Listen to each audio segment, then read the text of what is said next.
তাপের পরিবহন মানেই হচ্ছে যে যেখানটা হিট সোর্স আছে, যেখান থেকে তাপটা তৈরি হচ্ছে, সেই তাপটা আস্তে আস্তে পাশের মলিকিউলকে গরম করছে, সে আবার তার পাশের অ্যাটমটাকে গরম করছে, সে পাশের অ্যাটমটাকে গরম করছে।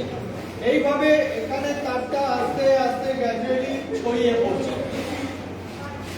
এই যে তাপটা পাশে পাশে যে ছড়িয়ে পড়ে, এটাকে আমরা বলছি তাপের পরিবহন। এই যে তাপের পরিবহন, তাপ একবার চলে যাচ্ছে না, আস্তে আস্তে হিট করতে করতে যেখান থেকে তাপের উৎস সেখান থেকে অপোজিট সাইডে যাচ্ছে।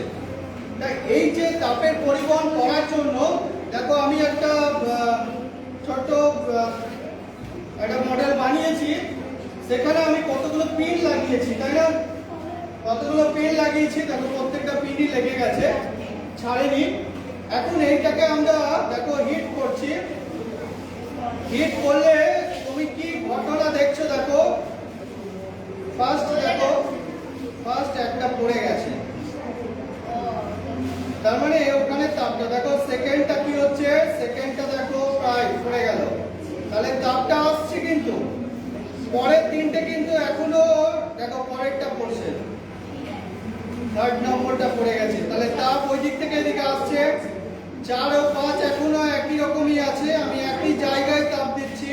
দেখো 4 নম্বরটাও কিন্তু প্রায় পড়ে গেল, কিন্তু 5 এখনো আছে, 5 কিন্তু এখনো অপেক্ষা করছি। আস্তে আস্তে হিটটা উৎস থেকে আমার হাতের দিকে আসছে, দেখো 5টাও প্রায় গলে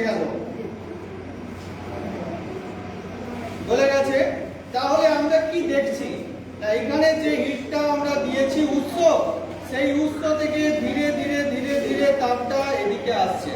তাহলে এই যে পাশে উত্তপ্ত করছে, এখানটা উত্তপ্ত হওয়ার পর 5টা উত্তপ্ত হচ্ছে, তারপরে আবার 5টা উত্তপ্ত হচ্ছে, আস্তে আস্তে এই জায়গায় বেশি হিট ছিল, সেই জন্য ফার্স্টটা প্রথম গলে গেল, তারপরে হিটটা আস্তে আস্তে পরিবহন হচ্ছে, সেকেন্ডটা গেল, থার্ডটা গেল, ফোর্থ গেল, ফিফথ গেল। যদি তাপ একসঙ্গে ঝড়ের মতো চলে আসতো তাহলে কি হতো, 5টাই প্রায় একই সময় পড়ে যেত, কিন্তু আমার এখানে আস্তে আস্তে পড়ছে। বোঝা গেছে? তাহলে এটা আমাদের কি তাপের পরিবহন, ঠিক না? এটা তাপের পরিবহন। তো কারো বুঝতে অসুবিধা হয়েছে? কারো বুঝতে অসুবিধা? প্রত্যেকে বুঝতে পেরেছো? কার কেমন লাগলো একটুখানি বলো। তুমি বলো, তোমার কেমন লেগেছে? ভালো লেগেছে। তুমি তাপের পরিবহনটা বুঝতে পারলে তো? হ্যাঁ স্যার। হ্যাঁ স্যার, বুঝতে পেরেছি। হ্যাঁ স্যার। তুমি বলো, তোমার কেমন লেগেছে বলো। স্যার, ভালো লেগেছে। তুমি এটা নিজের চোখে দেখে তাপের পরিবহনটা তুমি শিখলে তো? হ্যাঁ। তা এই ধরনের যখন পরীক্ষামূলক কোশ্চেন আমরা যদি পরীক্ষায় সেট করি, তুমি উত্তর দিতে পারবে? চেষ্টা করো স্যার। কেন, তোমার অসুবিধা কোথায়? স্যার, মনে রাখার। হ্যাঁ, মনে থাকবে না, তাহলে কি করে পড়ে মুখস্থ করলে কি করে মনে থাকবে? এটা তুমি দেখে লিখতে পারবে কি পারবে না? হ্যাঁ স্যার, দেখবো। তুমি নিজে করবে পরীক্ষাটা? হ্যাঁ। নিজে পরীক্ষাটা করবে?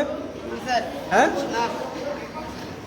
তারপরে তুমি বলো কেমন লেগেছে তোমার? হ্যাঁ স্যার, ভালো লেগেছে। ভালো লেগেছে? আচ্ছা, তোমার কেমন লেগেছে? ভালো লেগেছে। পরিবহনটা তুমি শিখতে পেরেছো তো? ওকে, তাহলে আমরা এখানে শেষ করি। জয় বিজ্ঞান।